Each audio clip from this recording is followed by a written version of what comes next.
from the flight deck. This is the Plane Jockeys podcast, where we dig into some of the stories and personalities you've seen on Airline Videos live. Our estimated time en route is, well, however long these guys want to chat. Now sit back and relax and enjoy the show. It's a lot more fun than reading the safety card. I promise. Hello, everyone, and welcome to another episode of the Airline Videos Live Plane Jockeys podcast. I am Plane Jockey Kevin. Oh, we are absolutely excited about today's podcast as we welcome Jerry and Gilly of Big Jet TV with us here today. Welcome, you guys. Hey, Hello. Kevin, how you doing? Doing great. How are you guys? All good, yeah. It's autumn time here in the UK now. We're just packing up. I'm just packing up, getting ready for Frankfurt for the weekend show with our members. Yes, always on the move there, Jerry. Yeah. Always on the go, Jerry. Oh, we're always on the move. To be honest with you, we our feet barely touch the ground. Just looking at my plan, and now the amount of times we've been overseas with our members this year is quite staggering. Twice to Anchorage, which is kind of crazy. Wow. Yeah. But yeah. I mean, we try and get in at least one European show and a US show every month. Right.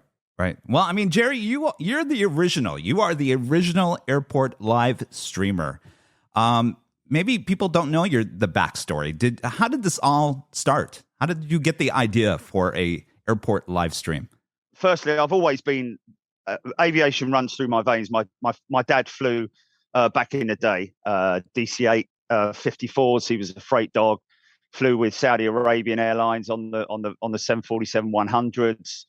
Way back in the day, flew the Constellation as well with Skyways of London, with British Eagle on the Britannia. So there's a lot of heritage there. Right. Always loved aviation, even if I wasn't in aviation. I was always looking to the skies, and But anyway, it was just a case of one day when I was talking to my nephew, and he told me that on Twitter, well, actually on Periscope at the time, there was a live stream with Bruce Dickinson. Is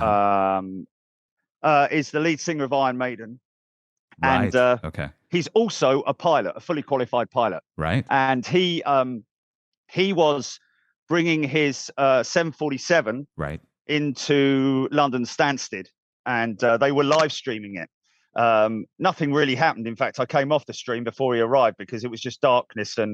But I just noticed how many thousands of people were there. Okay, they were all Iron Maiden fans. Right. They weren't aviation. I would have, maybe a few of them were, as far as I could see anyway in the chat.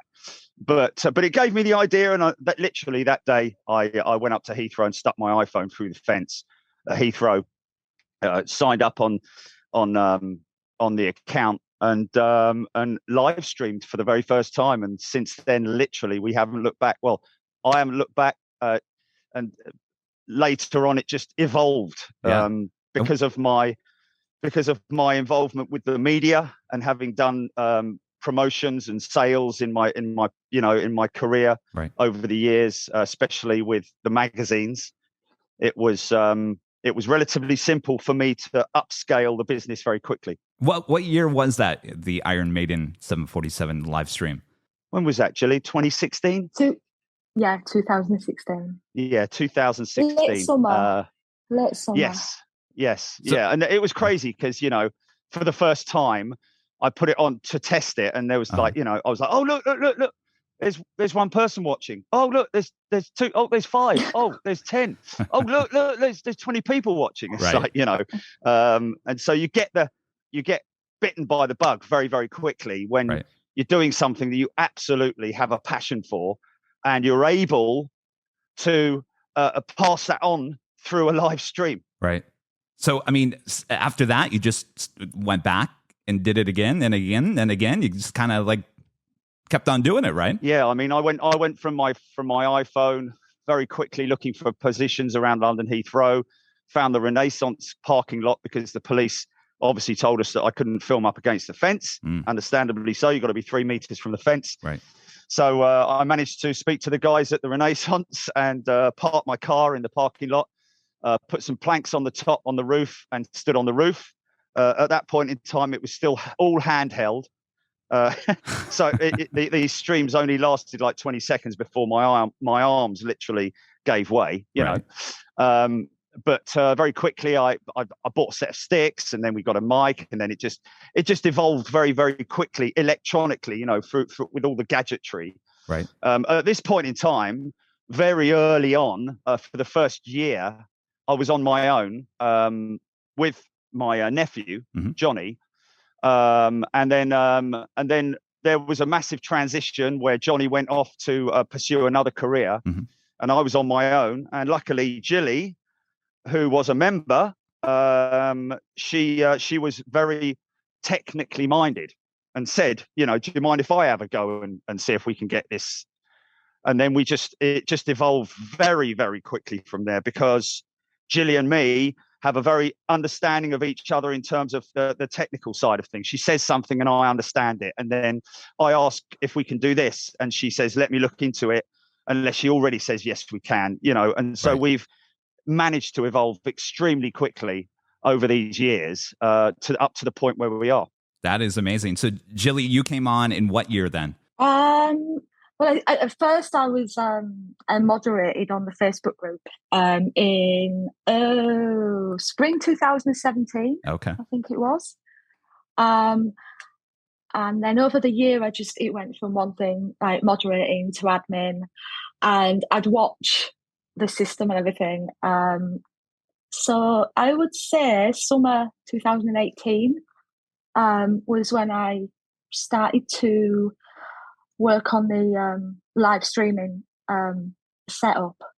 And you have completely. And did you have a background in live streaming technology? Oh, not at all. Yeah, that's the great thing is that, you know, but she's got a technical mind that she maybe was, you know, it was hibernating in the back of her mind, but you know, even so, it was very technical, wasn't it? Yeah, I love technology. I mean, I've never had a career in anything of any kind. I mean, I was ill when I was younger for a long time. So like I then studied towards a BSc in computer science. But I didn't reach that because I had to stop doing it to care for my mum, who was paralyzed. So I don't know.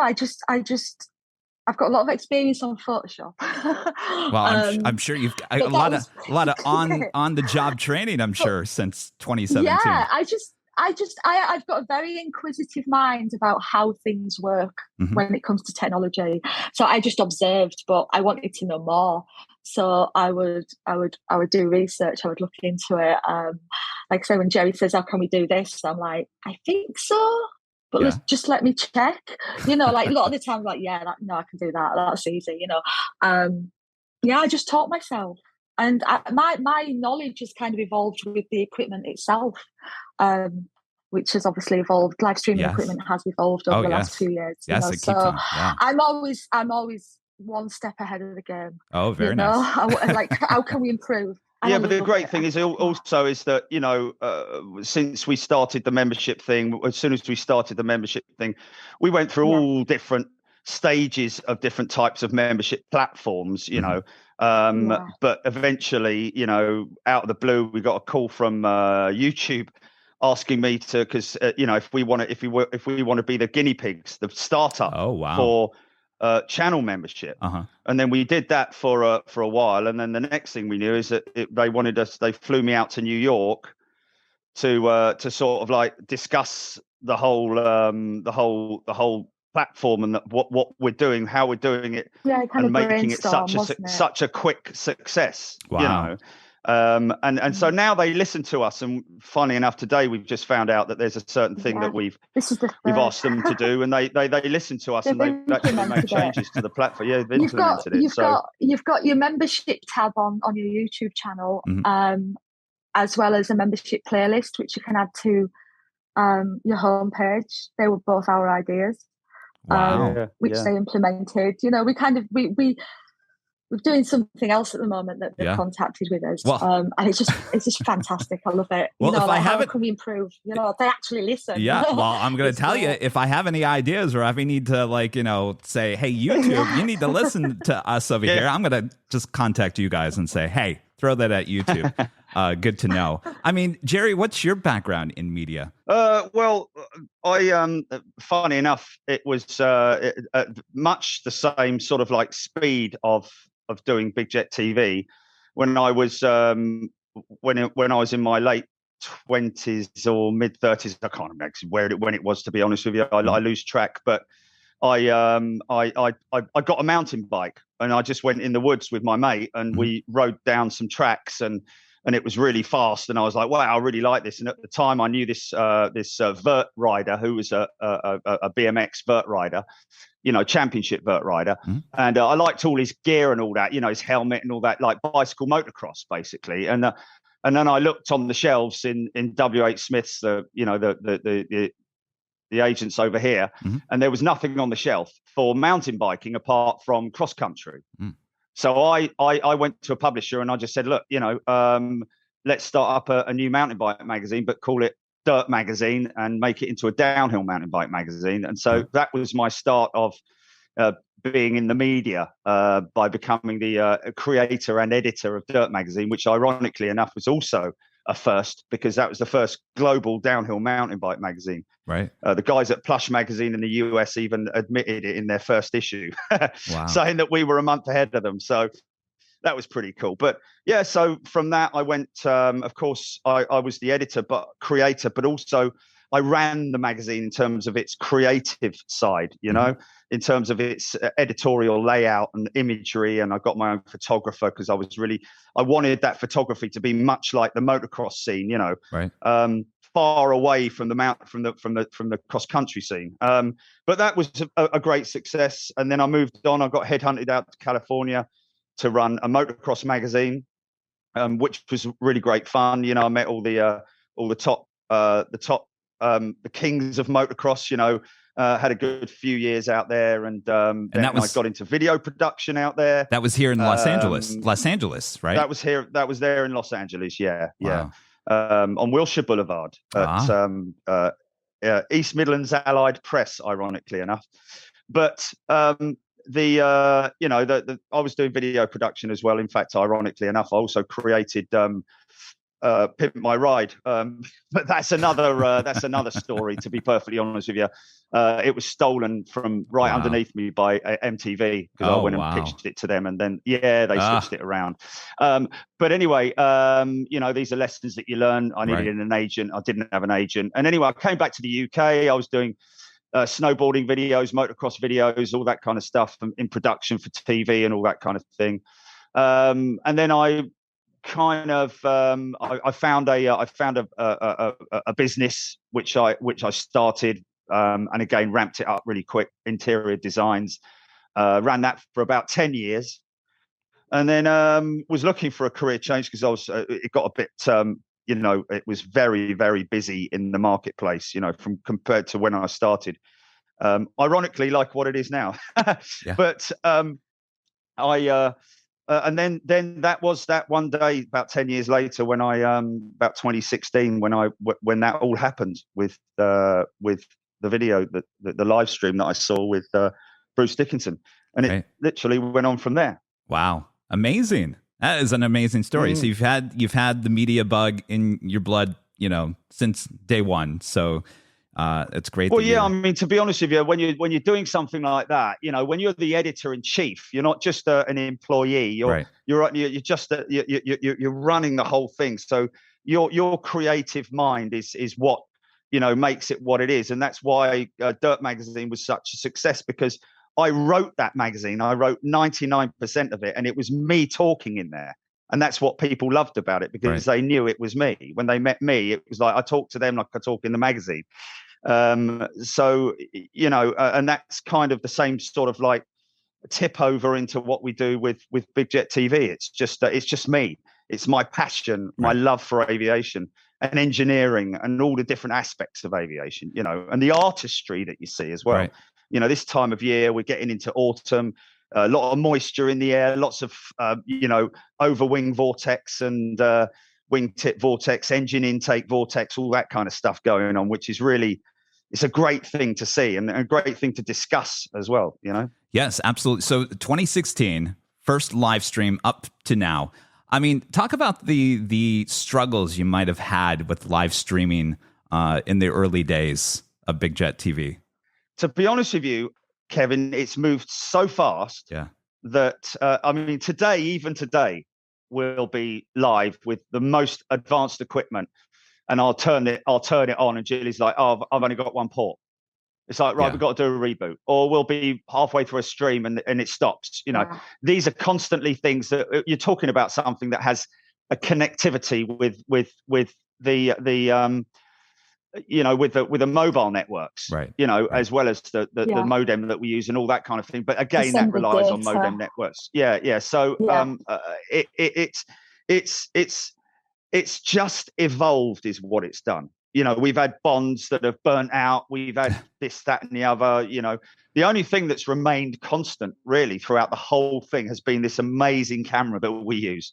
Oh, we must have sold bucket loads of these cameras through Panasonic or through dealers or whatever, but they're always out of stock because the VX1 is just the most incredible camera. Yeah. I've been through them all. I've been through the whole rig with the big camera, the broadcast stuff, too heavy, kind of stuff that I want to do. And the upgraded version of this one is also useless because you have to click through your different zoom settings, which I don't want to do. I can go from 20 feet in front of me up to 38,000 feet and see a Qatar triple over the top of me, clearly read Qatar underneath it, So that it's the one thing that's remained constant. The other thing that's evolved is audio. That's really important. Right. And again, ironically enough, we don't use big boom mics and all that kind of crazy stuff. We just use these Rode go to lavalier mics, really, believe it or not. And they are really, really good quality. Rode is the best you can get, really, in the audio world. And but in terms of technical issues, it's something that, in terms of hardware, has evolved. The sticks, all that kind of stuff. We're up to we've got very expensive sticks now. It's so important to have a good fluid head on the top of the sticks. So you've got to invest the money there in that kind of thing. So in terms of the technical side of things, the connectivity, that's just something that Gilly manages to sort out every time there is an issue. Yeah. Well, very rarely. Yeah. It's been hairy many times, but there has not been one time we have not figured it out eventually. Right. The biggest thing, and I'm sure you've had this, Kevin, is when you're like we had at Lakenheath, RAF Lakenheath with the US Air Force, and we had an F-35 returning with and it was squawking, and there was emergency crews out, and everything was there, and it's like, oh, this is amazing, we got it on approach, and then literally when it was 200 feet from the end of the runway, the battery went out on the camera. Quickest battery change ever. Yeah, that was the quickest battery change ever. I'm telling you, man. Yeah. Got it landing. We call it landing. World records, I'm sure. Yeah. Murphy's Law. It's always going to get you. Murphy, I want to talk to that Murphy sometime. It is, man. Yeah, it is. You say that. Somebody's just tweeted, Jerry, you're on the telly in Ireland. I have no idea what on.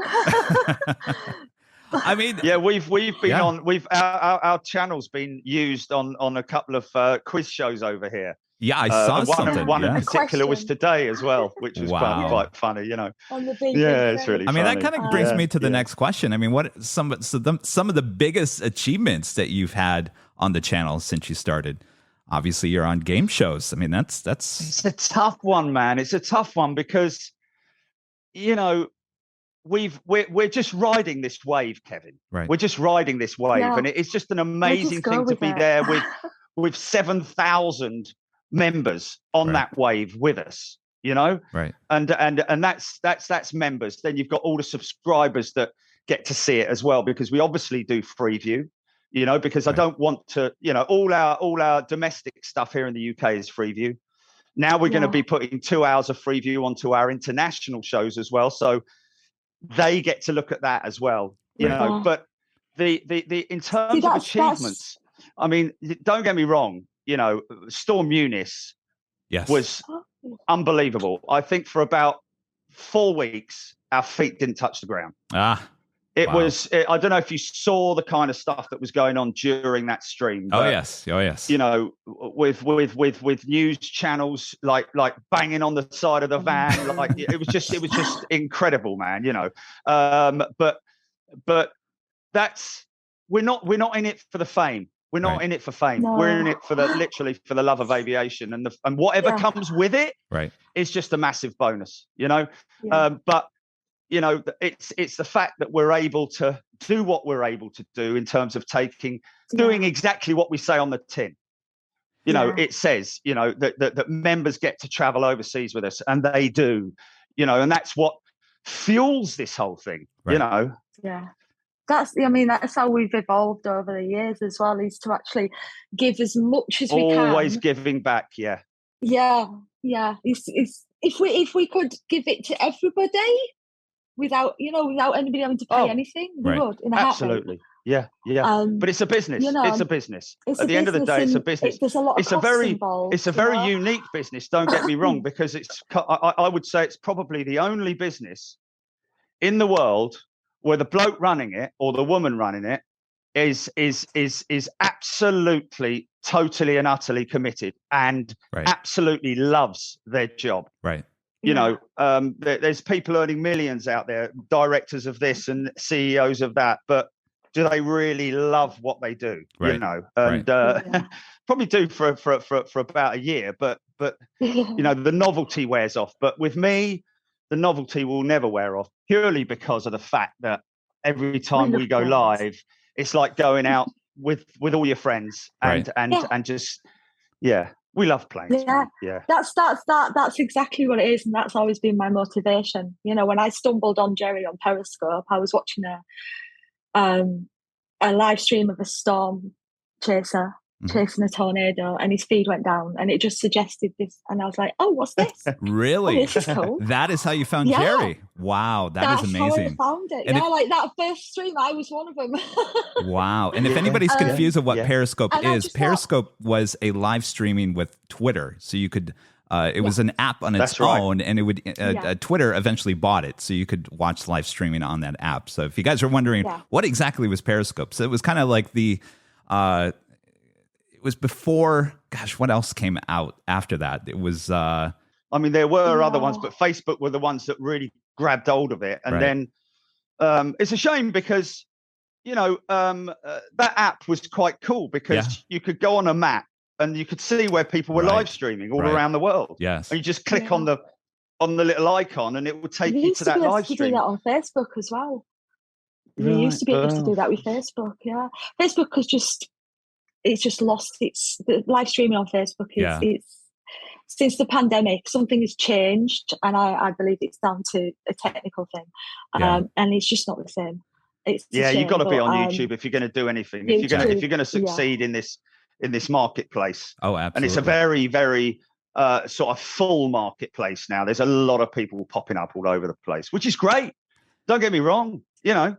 As long as they're as committed and love their hobby, if that's what they're doing it for or whatever they're doing it for, it's great. I'll support people all the way. You know, regardless, it's always nice to support people. Unfortunately, because of how busy we are, we never get to watch anything else. No, I don't even watch my own streams. I don't even watch ours anymore because I used to watch them too. It's just so busy, man. You know, we will watch it back when we're doing edits, when we're doing short edits or something like that. But you know, or I'd tell Gilly during the stream, mark it, you know, because that's a specific point in time when we might want to zoom back to that moment during the live stream. But you know, we haven't got time. So, wait, Jerry and Gilly, you're telling me you don't watch Airline videos live? I'm sorry, man. I'm sorry. I'm really sorry. But, you know, and please don't take it the wrong way, but just don't have the time, mate. You know, I'm 58 years old and I have to have my downtime, you know, because we work every day. we work every day. You know, Yeah. it's like a normal office day. You know, Gilly's up in York, I'm down here in London, and we're on the phone literally from sort of 10 o'clock in the morning through till about 6 o'clock at night. Wow. Doing things, you know, Yeah. changing this, putting that into place, you know, ordering this, making sure that, going through emails, you know, editing, so much stuff, planning as well, you know. I've had my head stuck in Photoshop for about 48 hours with a little bit of sleep in there. Oh my gosh. But I can't help it. Yeah, I've just been designing some new merchandise. Yeah, we've got a new clothing brand just love coming it. out. Oh, very nice. Sit here, and then I'm like, you need to eat. Yeah. But just 5 more minutes. I was going to ask you guys, what goes on behind the scenes day by day? Can you kind of give us, you know, you wake up, you know, maybe if you have an early show, you grab some coffee. Jerry, you're out in the field, and Gilly, you're, you know, manning the computer. Well, yeah. It depends on what day. It depends on the day, doesn't it? Really. I mean, on a Monday and a Tuesday, you know, I might try and grab a game of golf, depending on the weather. Mm-hmm. Next Monday, we've got a special happening at Heathrow potentially, so we might just nip out there and do a short stream. You know. Other than that, it's like we take it as it comes. Yeah. Like show planning as well. You know, sometimes we've literally to wait till last minute. Admin, editing.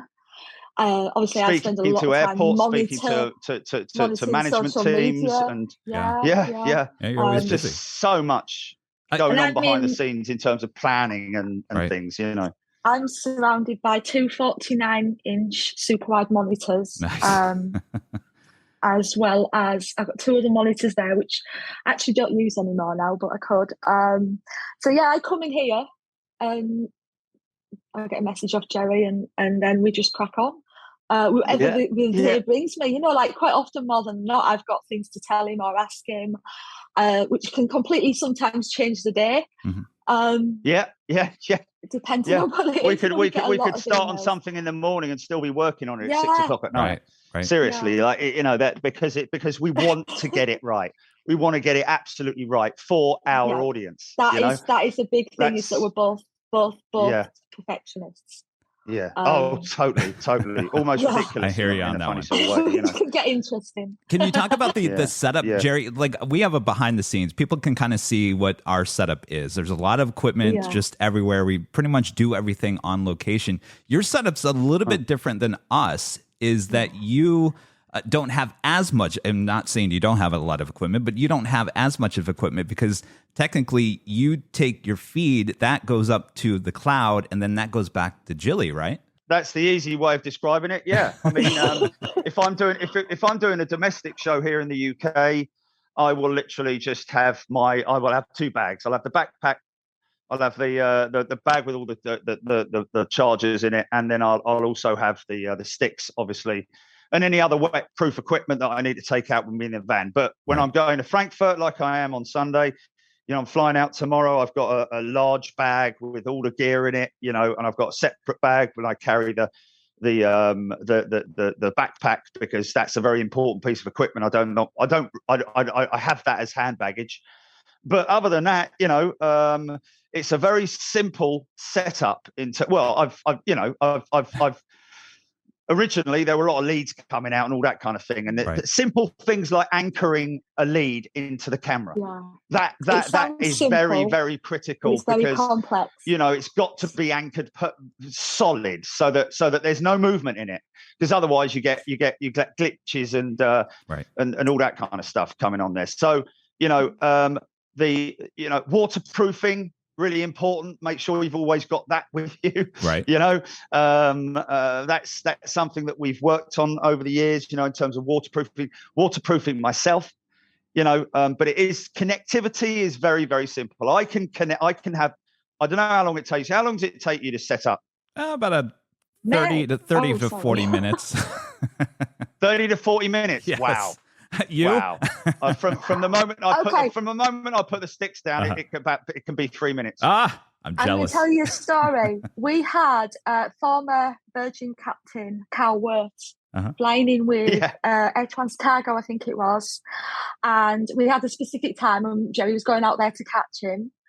and you got in the van, didn't you? And oh my God, yeah, we had 10 minutes. We had 10 minutes. We had 10 minutes. Yes. I do not to get know from how, my house to the somehow, airport. Oh my gosh. Yeah. The aviation gods were on our side. There was a change of every traffic light or something. But for some reason, Jerry got there, got set up, and we got live just in time to catch him land. And it was so important as well because his wife and kids were there. You know, and we were like, oh my God. Big Jet TV Action News Live. Wow. I do not know how you did it. All the aviation gods were looking down on us on that day. It does walk really fast. But well, Jerry, I do walk fast. Well, you were talking about your van, Jerry. I mean, what's in that van? Is that, I mean, first of all, I'm very jealous you had that van. I mean, it's empty, mate. It's empty. Empty? Yeah, it's empty, mate. There's nothing in it. It's just like my ablution, my toilet for when I go long distance and there's no toilets, but you know, there's that, the spare tire. That's all you need. and a plastic box full of bits and bobs, and that's it, mate. I mean, the critical part is what's on the roof.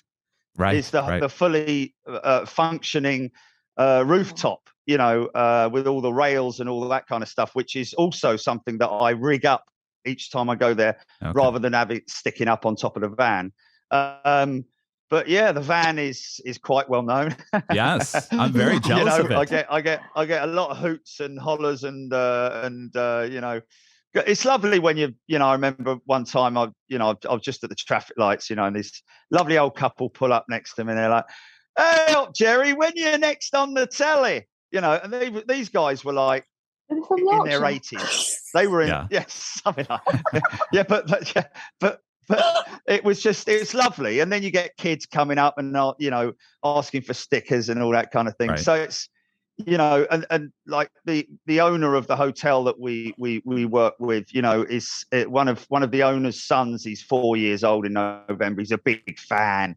So we're going to surprise him with some presents and stuff like that, you know, T-shirts and a backpack and a model of an A380. So, you know, all those kind of things, you know, and the other thing as well, you know, as well as, you know, people stopping me at places and saying hello and just saying like, you know, mate, I watch your channel. I love what you do and all that kind of thing. Just really nice, humbling things. But then the amount of emails that we get and contact from people. This one guy that Gilly and I were talking about today, he started watching Big Jet TV way back.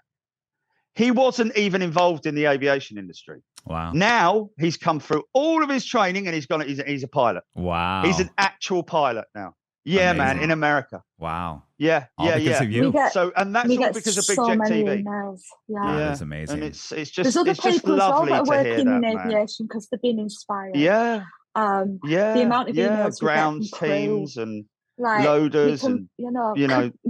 You retiring, the last landing in an aircraft. And I mean, we've had some. It really is really hard to get your head around. You know, like the amount of people that contact us, thanking us for helping them through tough times. I mean, the pandemic. We went live for what, 60 days or every time there was a lockdown, we went live. I mean, we didn't know what else to do. Well, now when you went, it just felt right that we should all be together. Well, now hold on. Yeah. Now you weren't live at the airports. You were live at your home, Jerry, right? No, live at home, and we had to. And every day was a lot of work, man. For all the people who were watching, all they had to do was get up out of bed, come downstairs, make a cup of coffee, and put the TV on. For us, every day there was planning. Right, what are we going to play out tomorrow? And we had to be there.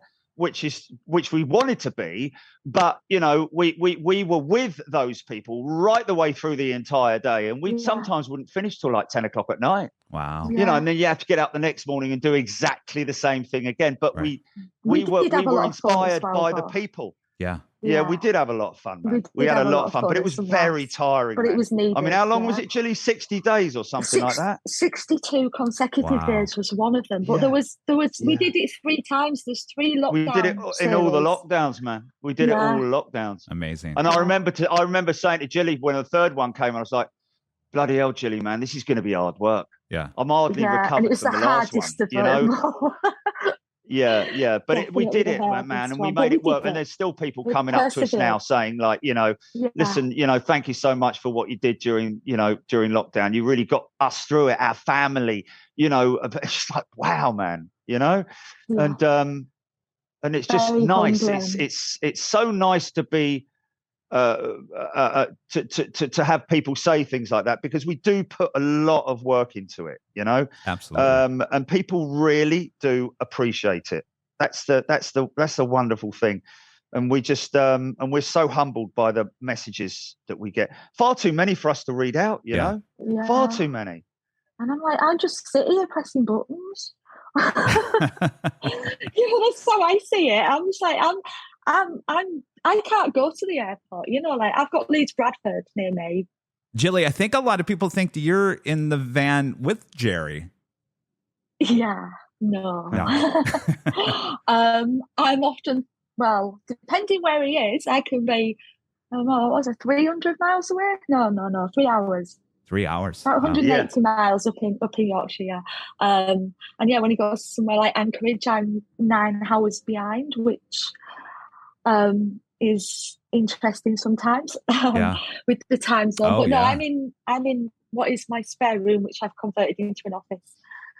But contrary to belief, Gilly is not in the van. Never been in the van. I'm in the van. Help.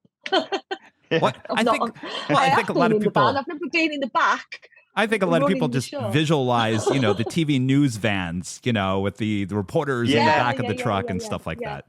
All right. Yeah. That's the funny thing, because there was a guy there was a guy at Farnborough, and he had a van all kitted out and all that, and in the back they were sitting there.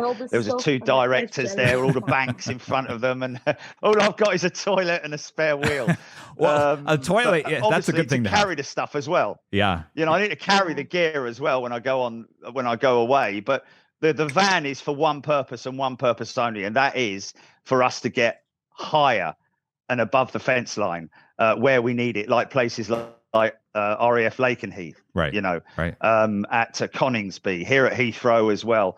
Some places at Heathrow, like the Paddock, for example, where we filmed, that amazing day in February. Without it, we'd be below the fence line. Right. And again, another reason why you've got to invest to make it absolutely perfect. Right. And that van, we've had it for 5 years now, and it's really served its purpose, because it just means that we can I don't want to bring people second-rate stuff. Right. And that's what I said right from the get-go. I don't want to sort of like, I need to deliver absolute top quality, top-notch content, and that means, sometimes when we get overseas, where was it, Gilly? Where did we go? Where I met up with Louisville. That was it. Uh-huh. Where I got there, and it was when I met the guy there, when I met one of the spotters there, really nice guy, works at UPS, and he said, "You're gonna," and we were going to struggle to find a good position, and then literally, and it all happened through Twitter. Louisville themselves contacted us and said, like, what do you want to do? And the next thing you know is we were like airside the next day, man. It was like, oh my God! And now we're going back there for Thanksgiving season. The high freight. So we'll be bringing more from there. But there have been situations in the past where I've got somewhere I'm like, oh man, I don't like this. There's all kinds of stuff in the way, and then, we do as much research as we can, of course, spotterguide.net are basically what we use. However, spotterguide.net as well, they cater mainly for photographers, for stills, and not for our community, but even so, it's a good guide, because when I get there, I always allow a day to recce it to find the different locations, like I did when I went to LA. We were completely had no idea, The first time you went to the US, you went to LA, to LAX, didn't you? And we got we got advice from everybody who thought we needed to get advice from. The networks, Teradek, everybody. It's a long journey. And oh my Jerry God! got And the there. technology there just didn't work. Oh, the first time, we've been given such bad advice. I mean, we were both awake for 27 hours trying to figure out how to fix this. And I mean, for Mike, who we called the angel, we would have been the angel of Los Angeles. We just wouldn't have been able to. But like they don't. You know, like this. You don't. And luckily, know Mike is also very technically minded as well. Yeah, so you know, we needed to register modems and do all of this. He had to order. We had to buy new modems over, you know, and then use the SIM it's really cards. difficult because I'm not with the equipment. Yeah. Yeah. No, I can People tell you. don't see that, you see. Yeah. People don't see that. The build up to a stream is quite intense. Right. You know? Right. Yeah. It is very intense Jerry goes, overseas. Yeah. Until he gets there and he flicks that switch and I see it come online. It's like you literally, you're anxious. You really are, you know. Yeah. Even now, even places he's been, because Brexit has caused many network changes in Europe. So we've been going to locations like around Europe that we've been dozens of times before. Yeah. And you get there and it just didn't work. And we're encountering new problems. Yeah, and now luckily we've got Teradek working with us as well. So we've been working with them on new devices and testing stuff for them, and now they're bringing that on stream now. So because based on our testing, you know, but we've been very fortunate also to have some wonderful people. Yeah. Who you know, our members and associates. My goodness me, yeah. Well, you know, like great without members them, who know stuff, and you know, And I mean, the stress is off the scale as well, you know, like people don't realise when they sat there waiting for the show that we've been up and everything, you know. Oh, yeah. But I always say it, we always pull it off. Well, Jerry, I can tell you, when you come back to Los Angeles, I can tell you the cell service has improved a lot around LAX in the last few years. I actually did watch a little bit last night. I was going to come on chat, but I didn't also want to distract from what you were doing, so I didn't say anything. But you're on top of the H Hotel. Yes. Great view. Yes. When we went there, zero signal. Oh, yeah. That was 2019. Yeah, no, it's improved greatly in just the last year. Good to hear, Kevin. Thank you. Well, guys, this has been absolutely amazing. Jerry and Gilly of Big Jet TV joining us here on the Airline Videos Live Plane Jockeys podcast. More next. Don't go anywhere. Folks, again from the flight deck, we hope you're enjoying those luxurious seats and plentiful complimentary beverages. Oh, right, it's a podcast. Well, then we hope you're enjoying the banter. Stay tuned for more.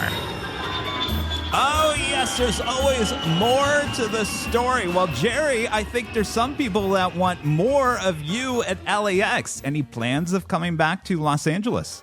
Oh, yeah, we'll definitely be back. I mean, at the end of the day, you guys out in America are great, but we'll definitely be coming back to LA because, you know, it's got some really unique stuff there. Got that little freight hub as well down the other end. Got a couple of very busy runways. Got some great locations there as well. We really look forward to coming back there. And of course, you've got the what's the other one? The Proud Bird. Oh, that's always a good place as well. That's a great place at night as the sun goes down. So, you know, we'll definitely be back in LAX, and I think we're due one quite soon. We're off to Boston this month, and you come to the US once a month. Is that correct? That's the plan. Yeah, we try to do at least, because we had a little bit of a glitch with the European shows because of the cost of travel and not just that, but the luggage issues and all that kind of cancellations and things like that. But that seems to have all settled down now. Heathrow are just about to announce, you know, back to 100%. So we're quite excited to be able to bring our premium members, the European shows, and the first class and super class members, the US shows. Right. And then far beyond that as well, we're off to Narita early next year. Nice. So that'll be our first Eastern show, which we're really looking forward to. but LAX is a great place. Got a special place in my heart because it was the first place we streamed from. Got some great friends out there. Got people who travel from other parts of the US to come out and meet us as well. So it'd be great to hook up with you guys as well out there. Absolutely. I mean, what some of your favorite places to go live and plane spot at around the world? I mean, you've traveled to a lot of places. It's a tricky one, man. It's a tricky one because Anchorage is fantastic, of course, because of the freighters, and it's just non-stop. And not only that, but you've got some of the old classics there, the DC-3, DC-6. You've got the Hercules, of course, going in and out, and lots of activity there, and the wildlife as well, which I love. But you've got great places like in Europe. You've got Frankfurt, which is just bustling with heavies out there as well now, especially as Lufthansa have retained their 747 fleet for the time being, both 400 and 800s and A340-300s and A340-600s. Right. So much going on out there in terms of the modern and the older jets as well. So Frankfurt's always a good one. It's always guaranteed good stuff. Great people out there as well who come and say hello. Right. Schiphol's brilliant. LAX is fantastic. Boston's great. Miami again, all the San Francisco. We've got to go back to San Fran, so many great places all around the world, and people out here, one of our favorite shows is East Midlands, the East Midlands show with the freighters at night, that's the big popular one with people. So it's, in terms of my favorite location, that's a difficult one because there really isn't one because it's again, we're taking the audience with us and they're sharing all of those wonderful moments with us. And it's, it's very, if I was asked to choose and it would be sentiment, I would say Heathrow. Because it's funny because it's just delivered so often, so many times, guaranteed, we've had some great memories we've made there. And it never disappoints. But that would be, sentiment, Heathrow. But because whenever I get back from a trip, Anchorage in the snow was, unbelievable. Yeah, the snow was incredible, man. So beautiful. You had a counter there in Anchorage, right? A moose encounter. Yeah, he came up. I arrived there like very early. It was just getting light. But there was a I guess they call it the cow and the bull and the calves, two calves and the cow and the bull. They were grazing on the other side of the road. And then I was like, oh, wow, look at that. Isn't that beautiful? Oh, look, they're crossing the road. Oh, okay, they're coming up here. Okay, now I'm kind of blocked off. Gilly, I'm just going to stay here. And we were live at this point in time. And I was like, okay. Because when we went there before, there was one in the parking lot. And the woman at the jump said, look, don't go anywhere near it because they're very protective over their calves. Right. They'll trample you to death, that kind of thing. And I was like, okay. Yeah. And then this great big bull with his big horns, the mother and the calves go over to my right and sort of like start grazing in the field. But this fella, he comes up and he walks up the bank and he's a foot away. His nose is 1 foot or 12 inches away from me. Wow. And I'm like, I just stood there absolutely still. I did not move. I thought, if I just stay absolutely still here, because apparently they're a little bit dumb. So he was sort of like looking to my left and then he was looking to my right. And he was probably thinking, I kind of want to go over there to my family, but this bloke's in the way, so I'm going to go down the bank here. And luckily, he turned right and went down the bank. But it was a close encounter, and it was after what I'd been told. It was quite. I think it was later on actually that I got I kind of the shock came out. At the time it was like, it was a bit of an aftershock because he was very close. And if he wanted to, he could have just barged straight past me, antlers catch the sticks, sticks go down the bank. He's as big as a horse, man. He just barges me out the way. It would have been a nightmare. But luckily, me and him saw sense. And Gilly, were you watching? Everybody was like, don't, Jerry, don't move. So Gilly, you were witnessing the whole thing. Yeah, she people on chat were like a little nervous, and I was just holding my breath. It was so tense, man. I think everyone watching, really Yeah. And it's like then he moved away, and everybody took a big sigh of relief. Gosh, it was beautiful. Yeah. Absolutely. It was beautiful, man. And we saw a bald eagle there as well. I saw a couple of bald eagles. Trampled. Yeah, wanted to yeah, book it's it. beautiful. Well, Jerry, I mean, I get to ask this question all the time. Kevin, what's your favorite plane to fly on? Jerry, you've flown pretty much everywhere. Well, what's your favorite plane to fly on? In terms of the old school stuff, I mean, Yeah. I've flown the 747-400. Luckily, I've had experience on that, but with Virgin Atlantic and British Airways. Virgin Atlantic, way back in the day, actually, I flew.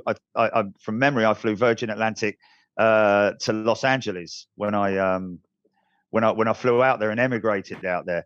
But it's a beautiful airplane to fly on. Mm-hmm. To be honest with you, when you're flying on an old airplane or a new airplane, if you're flying on a 767, for example, the comfort of it is all down to the operator and how comfortable they make their seats. Right. But I've flown on the 767 and the 300, and just because I love aviation, I'm looking out on that beautiful alloy wing, old school Boeing, Right. like I did recently on Condor when I flew out with Condor on the retro 767. Excellent. That was a treat, But inside, it's like, someone's been smoking 300 cigarettes, and they're all the nicotine on the interior and all that. You can tell she's sort of like been through the bins are really small Right. on the 767, tiny, Yeah. But then you go from that up to the A350 or the A380. A380 is an amazing airplane to fly on.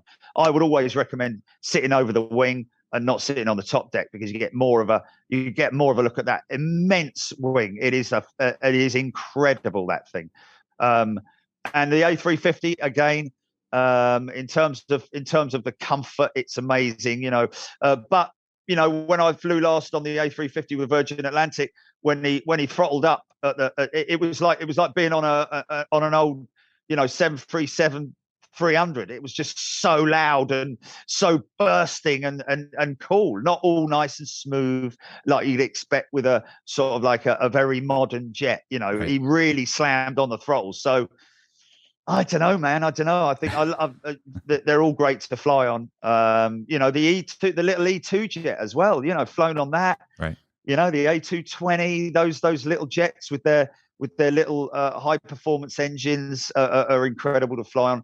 But really, I always enjoy it when I get to hear that I'm going to fly on an older airplane like a 777 or Right. something like that. Right. So, Jerry, where do you think the future of live plane spotting is going? Obviously, you were the one who kind of started the whole thing. You're the OG. Thoughts of where this is all going, potentially? Yeah, so I mean, it's something that's never going to go backwards. It's a bit like the internet. Right. It's not. You're just going to get a lot of hobbyists out there who are doing a fantastic job, doing it great. Some folks who are making money out of it, for whatever their funding or whatever it might be. Right. But I think obviously there's obviously lots of really cool small stream channels out there that are just out there for the love of aviation. Right. And doing their thing. Even if they've got like 200 or 300 people watching, they'll still stick at it because they love it. In terms of the big stuff like what we're doing, I don't know. It depends on the individual who's running the business at the end of the day, running the channel, how far they want to go with it, And again, I wish them all the best. Unfortunately, like we said earlier, don't get time to watch any of them. But I am going to watch one of your shows, man. I'm going to watch it this weekend. I guarantee it. I promise you, man. Right. But and I'll come in there and say hello as well. Because I'm sure you've got a great community like what we've got. Absolutely. But really, at the end of the day, it's all about looking after your community, right. And you get people realize what you're doing, that the direction that you're going in. So as long as you're looking after your community, you're passionate about what you do, and then just if it is something that you're considering sort of like running as something where you can earn money out of it, we don't see it as earning money. We see it as a revenue stream to make sure that we can maintain the standards that we have. We don't make money. We cover our costs and all that. Yeah. So the next step for us, for us is 4K. Gilly, I think that's probably a few years out, but certainly it's coming. That's definitely the future. I'm already on there. We will hopefully be streaming in 4K before the end of the year. Oh wow! Yeah, exclusive news right here. Yeah. It's crazy. It's crazy. That is totally dependent on YouTube, and I'm pretty sure it's one of the things that we won't really know. I mean, I can ask them, obviously, but 4K live streaming is coming. Wow. Soon. Just around the corner. Around the corner. Now, Jerry, I can't imagine what your bill is going to be on that. About these things, sorry. That's going to be expensive, though. It's got to be expensive, though, to do 4K. I mean, you're using up a lot of data on that, correct? Yeah, no. Yeah, but we're very fortunate. That's what we invest in. Right. Yeah, that's where our members' money goes. It's not in anyone's pockets. It's out and invested into the business. To make sure that we have multiple connections, which would be capable of carrying. It's totally doable. Wow. 100%. Yeah. Well, geez. Yeah. My gosh, 4K video coming soon to Big Jet TV. Jerry, you got it. Do you have any advice to any of the younger, maybe kids out there that maybe want to, start their own plane spotting live channel? I know there's a few here in the United States. Do you have any tips or advice for them? One thing you really need to do when you're working with a community of people, especially initially where you're working with a community of people that you don't know, make sure that you try and keep everything clean. Because very easily, stuff can creep in. There's spammers and all that kind of stuff who infiltrate live streams. Which you need to monitor. So make sure that you monitor your chat, your live chat, right? And just be yourself, right? Yeah, be yourself and enjoy yourself, and don't give up. Yeah, enjoy it, and just keep plugging at it, and and if there's only, it's going to take time to grow, man. It's going to take time to grow. These things don't happen overnight. You've got to work hard at it. We're 7 years into it now, and we're still learning. We're still doing stuff. We're still improving. Absolutely. So, you're not going to crack it overnight. You can't just crack it. Right. I mean, hey, don't get me wrong. If someone's in the right place at the right time and they got their phone on or they're live streaming a crazy incident, then, that may boost their ratings, whether it's for any great distance length of time or not is all dependent on Google and how much they pursue it. But just have fun. Don't, that's the main thing. Have fun and enjoy your hobby, and express your feelings towards what you're looking at with your audience, and then you can't go wrong. You just can't go wrong. Good advice. Very good and advice.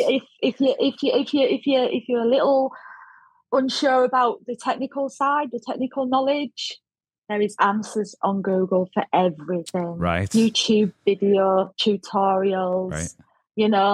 Everything. There's always, if you get stuck, don't give up.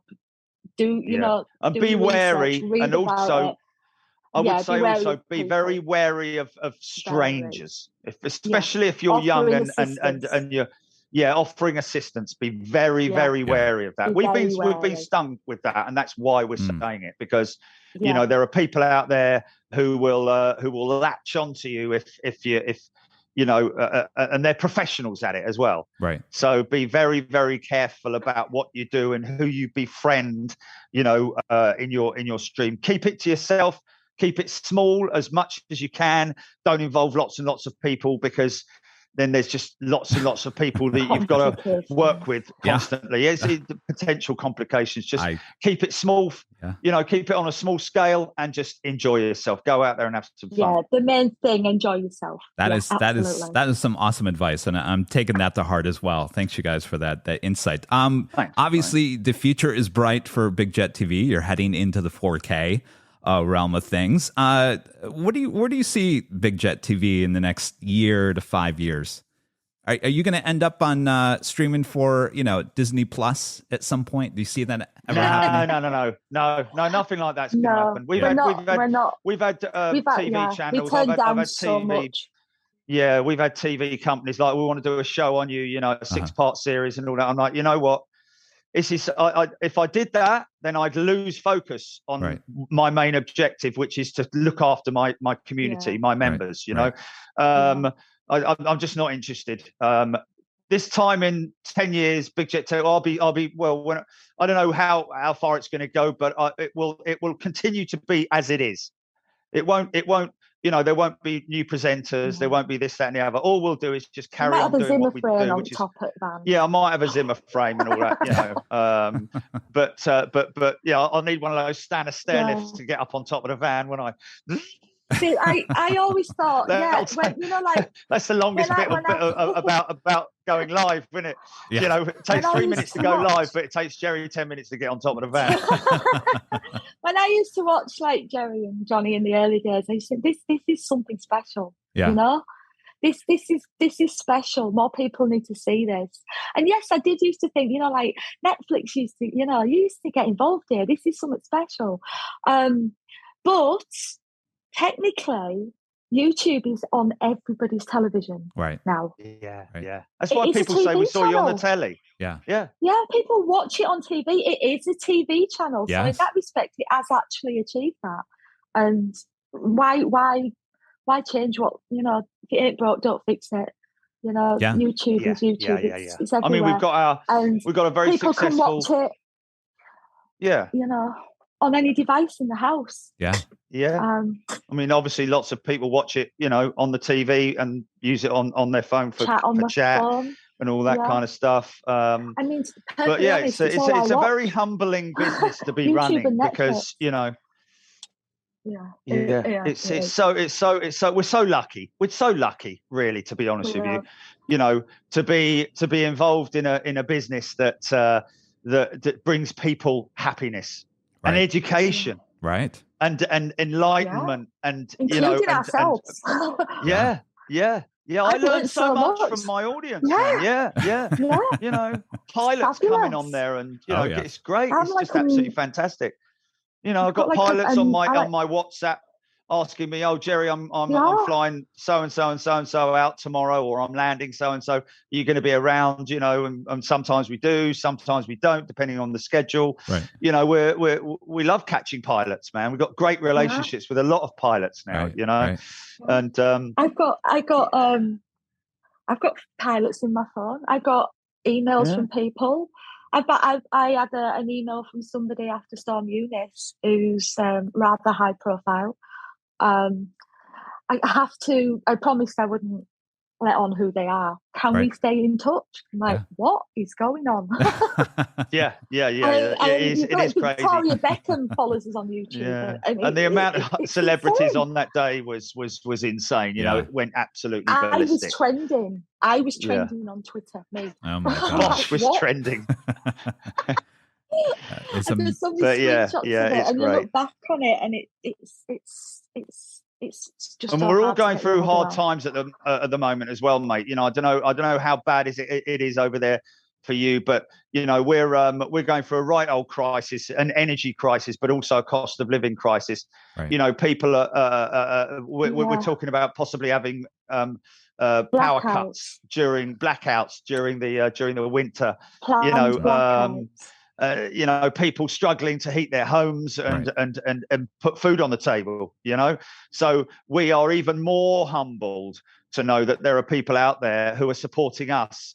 But the thing is that at the end of the day, you're oiling the chain that brings you entertainment. And it's live. It's regular. It's like people who watch. It's like Monday Night Football. It's like that kind of thing. Yeah. You know, it's like a comfort blanket is what it is. Exactly. It's a comfort blanket for people because we're regular. You know, we're every Sunday, every Wednesday, and then other stuff in between.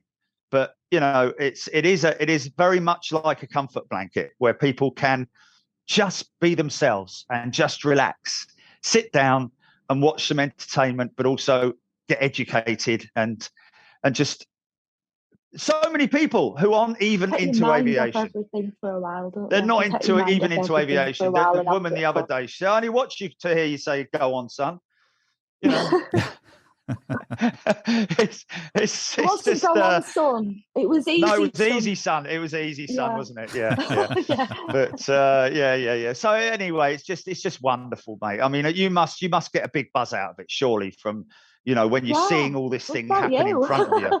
Oh yes, Yeah, it's absolutely amazing. All these yeah. questions. No, this is all about you guys. It's all about you. Oh, okay. And I can't imagine there's no one that watches us. Are you coming to Heathrow then? Well, that's a question I get. You need to come over here, mate.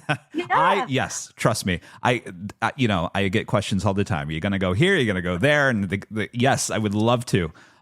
Certainly. Yes, I would love to come out to Heathrow. I mean, definitely. I mean, the amount of action you guys get makes LA look like a very small airport. So it's amazing. I don't know, mate. I don't know. You've got some pretty exotic stuff over there, I think they're on par. I think LAX I think they're on par and all, Okay. man. I mean, you got more freight over there. We got a tiny amount of freight over here. It's all belly freight, but you've got an actual hub there, which is really cool, you know.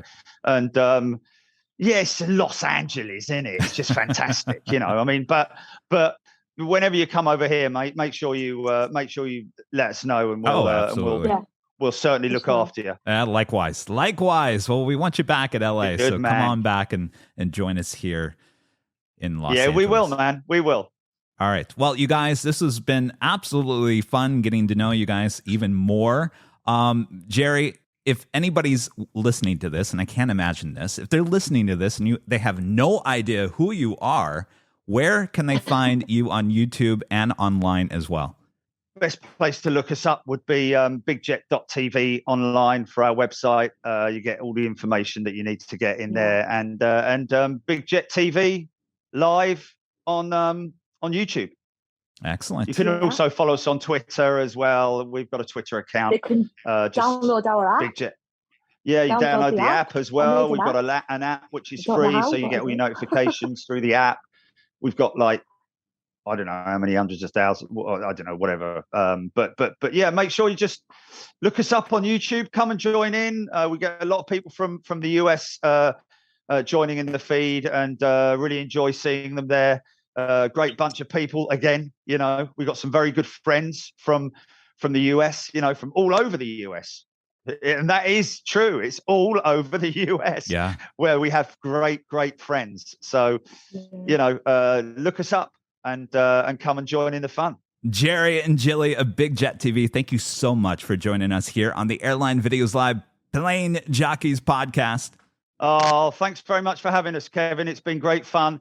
Really appreciate your reaching out to us, and all the very best to everybody out there in the US. Thanks for having us, Kevin. Hope to see you at Heathrow one day. Absolutely. You know, I'll be out there. All right. This has been a lot of fun. Thanks, everyone, for listening to the Plane Jockeys podcast. We'll see you on the next episode. Bye-bye. Goodbye. Well, folks, we finally made it. That's good, because the first officer and I have talked so much, I feel like I know him better than my brother. Bye-bye. You've been listening to the Plane Jockeys podcast, a companion to Airline Videos Live. Goodbye. Find us on YouTube, Twitter, Instagram, and TikTok at Airline Videos, or visit airlinevideos.com. On behalf of the entire crew, thanks for joining us, and we hope to see you again on the next Plane Jockeys podcast. Bye-bye.